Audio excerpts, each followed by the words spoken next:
Bonsoir à toutes et à tous, et surtout à tous, mais aussi à toutes. Je voulais faire cette petite vidéo ce soir de manière à synthétiser les réflexions que j'ai pu avoir en fait sur les rapports entre les hommes et les femmes. Aujourd'hui en fait, on a l'impression que les hommes et les femmes sont opposés.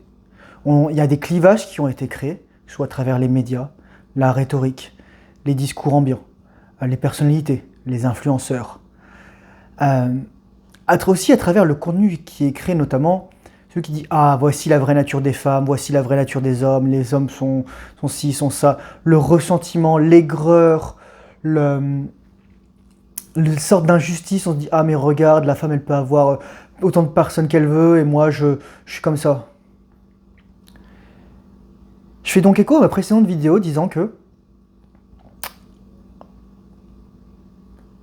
un homme ne sera valorisé que pour ce qu'il apporte.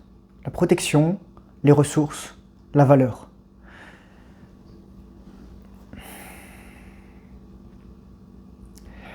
Je dirais que les hommes accordent de la valeur à l'amour et les femmes aiment la valeur. C'est l'inverse en fait. Vous voyez ce que je veux dire? Women love value, men value love. Et c'est très étrange en fait. Et c'est d'autant plus étrange parce que lorsqu'on est un homme en fait, c'est la leçon la plus importante que j'ai retenue récemment, c'est que un homme n'est aimé que de manière conditionnelle. Et on pourrait dire, ah mais regarde, c'est une gold digger, enfin en gros elle sort qu'avec des gens riches, mais c'est son choix en fait.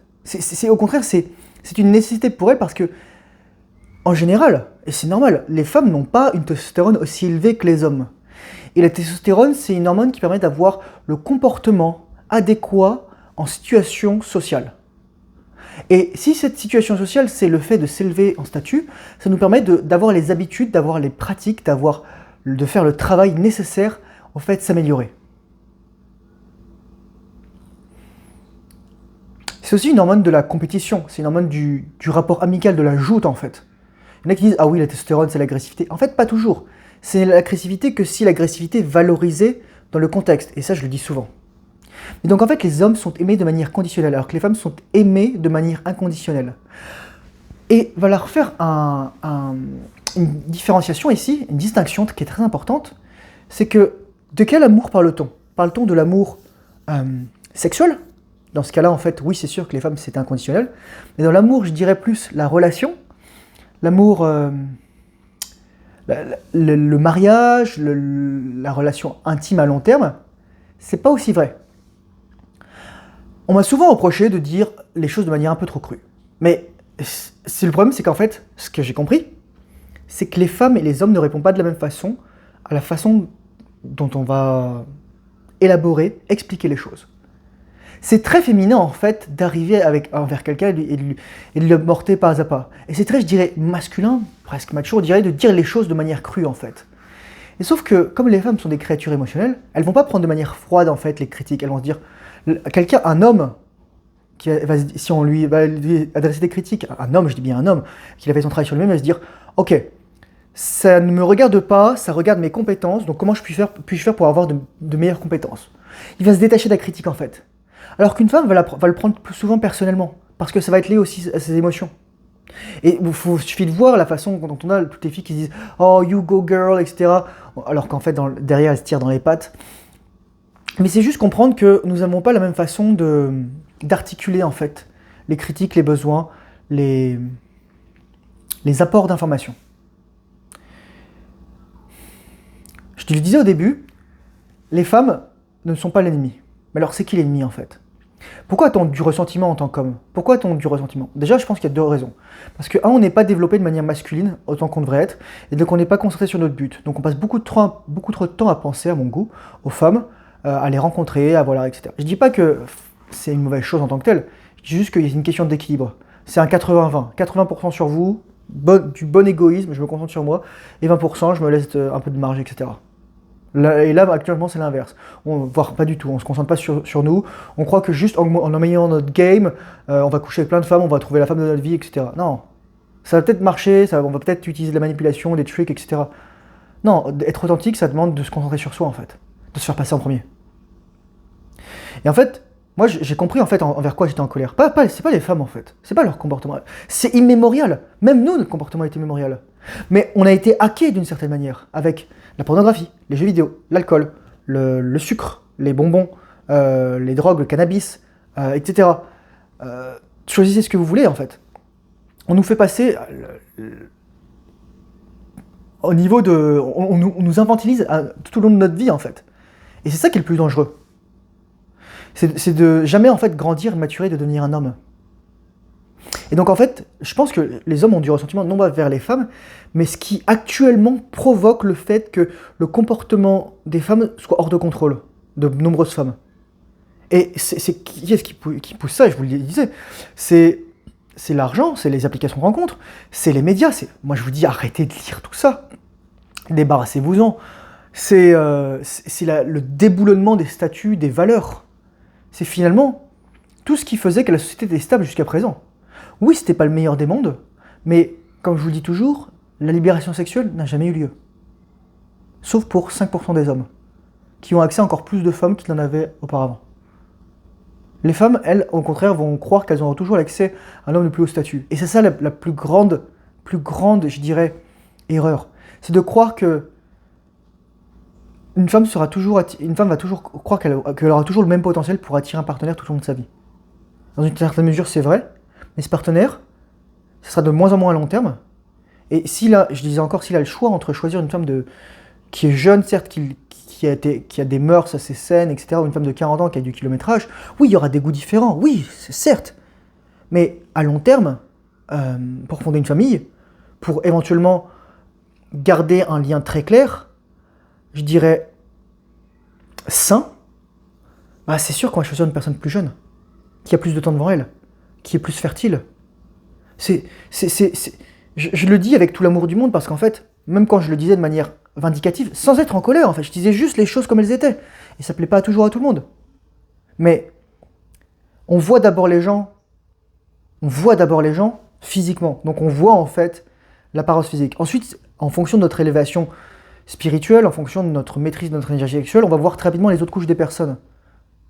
La couche plus consciente, personnelle, etc. Mais dans tous les cas, on est toujours des animaux de visuel, de chair, de sang, etc. Et ça, on peut pas le nier en fait. On peut pas nier notre matérialité, notre dimension charnelle. Ce serait une erreur fondamentale. Donc c'est pour ça qu'au début, on va considérer les gens comme des morceaux de viande. Et c'est vrai. Mais c'est vrai, dans une certaine mesure, on doit faire des choix qui sont les meilleurs pour nous. Et on peut pas faire des choix parce que oh mon Dieu, elle est mignonne, elle me fait du bien, etc. Non, elle a l'air gentille, oh c'est pas grave si elle a eu 20 personnes dans sa vie avant. En fait, dans une certaine mesure, oui c'est pas grave, mais pour vous, si vous avez des projets à long terme, c'est sûr que ça les handicape. Parce que, je vais faire un truc très cru, je vais le dire de manière très crue, mais il y a presque une mémoire que va garder le vagin d'une femme, d'un pénis d'un homme. Une mémoire cellulaire, une mémoire physique, physiologique, par l'échange des fluides, par l'échange des cellules, etc. Et donc c'est ce que disait aussi quelqu'un d'autre, que je regardais dans d'autres vidéos, c'est que plus une femme a de partenaire, plus elle a le point de comparaison en fait. Et donc elle va se dire, soit je peux choisir mieux, soit je peux revenir vers un autre, j'aurai toujours mieux. Mais ça c'est parce que nous sommes incapables d'avoir la discipline vis-à-vis de ça. Et moi, plus je me pose la question maintenant, plus je me dis, mais en fait, est-ce que j'ai encore envie de date, sans but, juste pour le plaisir sexuel? Il y a une partie de moi reptilienne qui veut ça, une partie qui veut de la viande, quoi. Mais une partie de moi plus élevée, donc c'est un peu comme les deux loups, quoi, qui se dit, est-ce que ça vaut vraiment le coup? Il y a des gens qui vont dire, ah mais regarde, si tu couches pas avec 6 femmes par mois, t'es pas un homme de statut. Je fais, yo. Déjà, rétention séminale, temps 1. Ensuite, maîtrise du désir sexuel. C'est sûr qu'il y a des gens avec qui vont être sur notre chemin, qui vont nous évoluer, avec qui on va partager beaucoup de choses. Il y a des dimensions plus spirituelles. Mais ça vient après. C'est pas... c'est un peu comme... pourquoi en fait les mecs sont nice? Pourquoi il y a des nice guys? Pourquoi il y a des mecs sympas? Pas gentils, pas bienveillants, nice, hein, juste sympa, genre... Parce qu'en fait, ces personnes-là ne s'aiment pas en fait. Et elles pensent que en en donnant de l'attention à une femme, la femme va les aimer. Mais en fait, c'est tout l'inverse qui se passe en fait. Déjà, une femme ne peut pas combler votre manque. Une femme ne peut pas combler votre manque. N'importe qui, en fait, d'ailleurs, ne peut combler votre manque. C'est à vous d'être abondant en vous-même. Deuxième élément, c'est qu'en fait, la plus grande erreur qu'on fait, c'est que on croit que faire le même comportement que la personne du sexe opposé va l'attirer vers nous. Exemple, si une fille est gentille, on va se mettre à rigoler, on va faire comme ça. Non, c'est pas ancrant. Moi, les moments au contraire, les filles et font comme je viens de faire, c'est parce que je suis masculin, parce que je suis ancré, posé, parce que je parle doucement, parce que je suis juste là, présent. Physiquement. Et aussi en conscience. C'est comme les femmes aussi qui vont se comporter comme des hommes, qui vont vouloir être carriéristes, etc., qui croient qu'elles vont attirer un homme qui va être carriériste, masculin, etc. Non. Un homme, en fait, et je me souviens toujours d'une fille qui m'avait dit « Oui, de toute façon, j'ai trop bien réussi. » Alors, la fille, elle avait 32 ans, pas d'enfant, pas de mec, etc., soi-disant, je sais pas combien elle gagnait, peut-être elle gagnait 120 000 $, j'ai trop bien réussi. Je fais « Non, t'as 32 ans, t'es pas casé. Si ton but, c'est d'être carriériste, alors oui, t'as très bien réussi, tant mieux. Mais si ton but à long terme, c'est de fonder une famille et de rencontrer un mec, si t'es sur l'application de rencontre, c'est probablement le cas, t'es mal barré en fait. T'es mal barré. Mais ça, comme je vous le dis, c'est dur de le faire comprendre aux femmes. Parce que, soit on l'explique de manière masculine, c'est-à-dire, voilà mesdemoiselles. En même temps, ça choque, il y a la valeur du choc. Soit on le dit, on est en cajoleur, etc. Oui, non, ça va bien se passer. Je préfère être honnête avec vous. Peut-être que ça va vous paraître très abrupt, il y en a qui vont dire méchant, trash, mais c'est la vérité. Et vous préférez quoi? Une vérité qui va vous blesser l'ego, qui va vous faire mal à l'ego, qui va vous le remettre en place, ou alors un mensonge qui va juste vous conforter, et ensuite, d'autant plus dur sera la chute. Donc nous, notre but, les hommes, en fait, c'est de devenir masculins, de nous élever, gagner un statut, pour avoir déjà accès, finalement, aux femmes, accès à la femme que l'on voudrait avoir. Et ensuite, pour finalement se dresser et combattre ce qui fait que les femmes aujourd'hui sont comme ça. Ce qui fait croire aux femmes qu'elles peuvent tout avoir. Oui, elles peuvent tout avoir, mais dans un ordre différent. D'abord une famille, d'abord une structure saine, pérenne, à long terme. D'abord une éducation de la part d'un père bienveillant, une structure familiale qui va tenir le coup, qui a créé un bon cocon, et en même temps qui lui a permis d'explorer, de comprendre comment ça fonctionnait tout ça, l'éducation. Et ensuite, éventuellement, s'adonner à ses loisirs.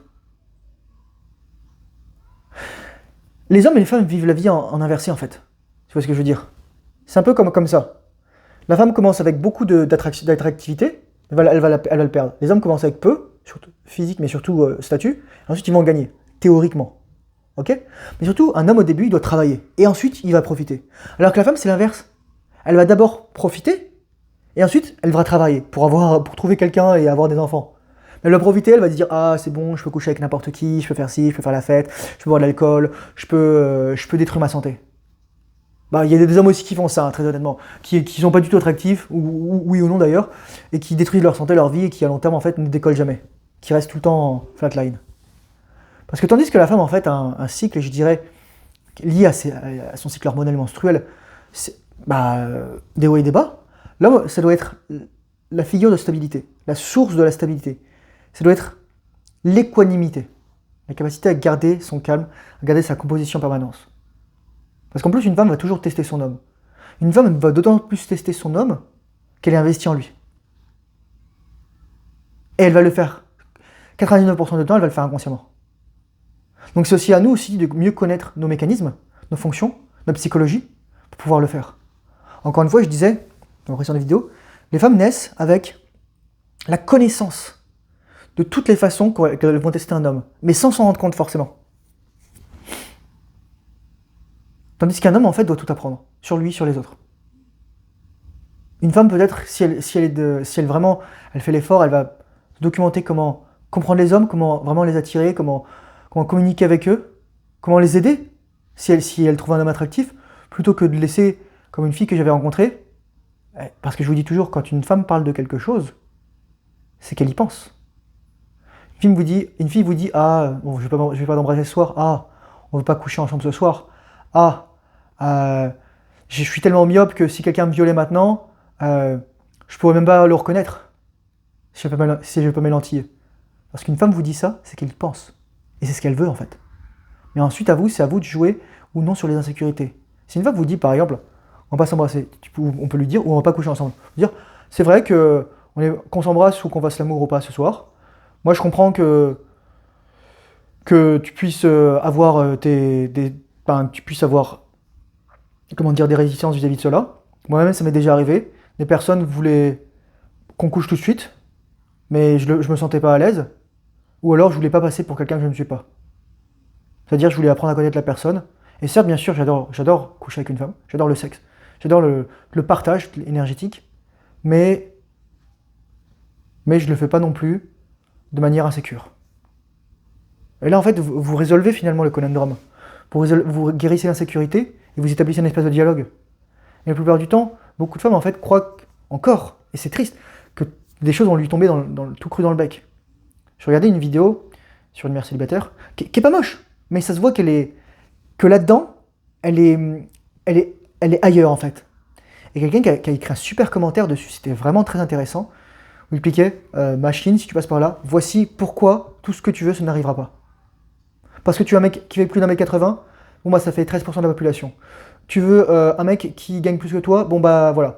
Tu enlèves les trop jeunes, les trop vieux, bah tu divises par 3 ça, etc. etc. Et en fait, il y a des. Je pense que la chose la plus importante pour une femme, de toute sa vie, ça va être d'avoir des attentes réalistes vis-à-vis de sa propre valeur. Je me souviens aussi, je discutais avec des nanas, et il y avait une date il y a super longtemps, ça devait être en décembre 2019. Elle s'appelait Justine, trentaine, etc. Elle me disait, je sais ce que je vaux, je sais ce que je vaux, je sais ce que je vaux. Elle me l'a dit au moins 25 fois dans la date. Sauf que quand quelqu'un vous dit quelque chose, en fait, c'est pas le cas, souvent. Vous voyez ce que je veux dire? Donc elle savait pas, elle savait ce qu'elle valait, mais justement, c'est pas beaucoup. Parce que tu as 31 ans, tu sors d'une relation de 5 ans à longue distance, machin bizarre. Alerte à Malibu là, alerte rouge.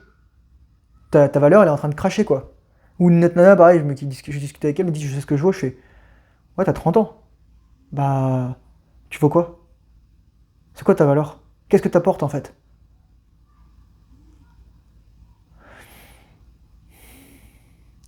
Plus une femme en fait va avoir un comportement euh, agressif, acharné, surtout en dating, plus ça va être le reflet du temps qui passe et de son insécurité vis-à-vis de sa valeur qui est en train de décroître à vitesse grand V.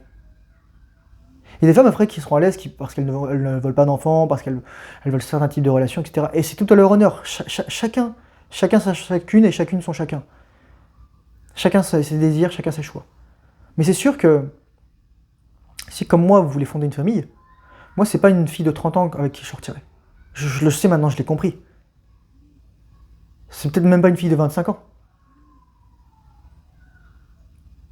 Parce que déjà, enfin voilà, il y a beaucoup de choses qui jouent en jeu. Je fais cette vidéo parce que je pense que c'est important d'être en paix avec qui sont les femmes, en général, mais aussi avec quelles femmes nous avons en face de nous. Je dis pas qu'on peut pas leur en vouloir, tout le monde a sa responsabilité, nous, la société, les femmes, mais le plus dur en fait, c'est d'assumer sa responsabilité. C'est d'assumer en fait les conséquences de ses actes. Et souvent il y a des gens qui vont fuir les conséquences de leurs actes, qui vont refuser de se regarder en face, et qui vont croire qu'en fait ils vont manifester, ils vont toujours pouvoir attirer ça. Probablement, mais ça demande aussi, je pense, un effort conscient de connaissance de soi, d'apaisement, et surtout finalement un équilibre. Et c'est ce qu'il n'y a plus aujourd'hui en fait. Il n'y a plus d'équilibre. On veut tout de suite, on est dans le consumérisme, on est dans le consumérisme social, c'est la pire chose qui puisse arriver. On ghoste les gens, on leur répond plus. C'est normal, on n'a pas le temps. On n'a pas le temps. On est juste là pour consommer.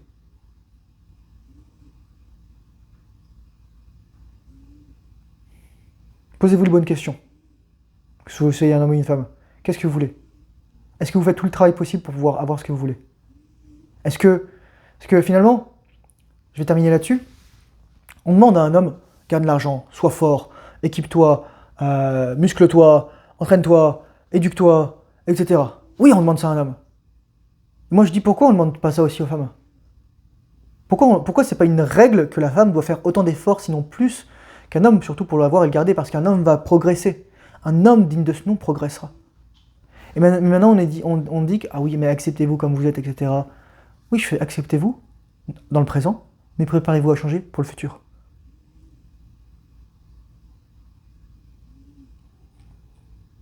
Je pense que c'est la plus grande tragédie des femmes aujourd'hui, c'est de leur faire croire qu'elles n'ont rien à faire.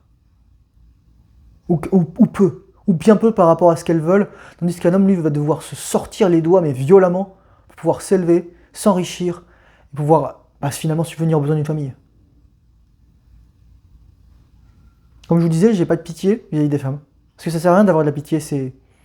Je suis pas là, elles sont pas là pour. Je choisirais pas une femme parce que j'ai pitié d'elle. Je choisirais pas parce que. Je veux la sauver. Je choisirais parce que elle est congruente avec mes valeurs. Elle est capable d'accepter mon leadership. Et parce que finalement, on a un bon fit émotionnel, physique, etc. Et plein de choses. J'ai de la compassion, certes, pour les femmes qui m'écouteront ou qui un jour se rendront compte de ça. Et je leur souhaite bon courage. Et surtout aux hommes aussi, je vous dis toujours, comme à chaque fois, bonne rétention séminale, continuez le travail sur vous. Faites ce qui est difficile, surtout lorsque vous n'avez pas envie. C'est la discipline. Courage, force, honneur. Bye bye.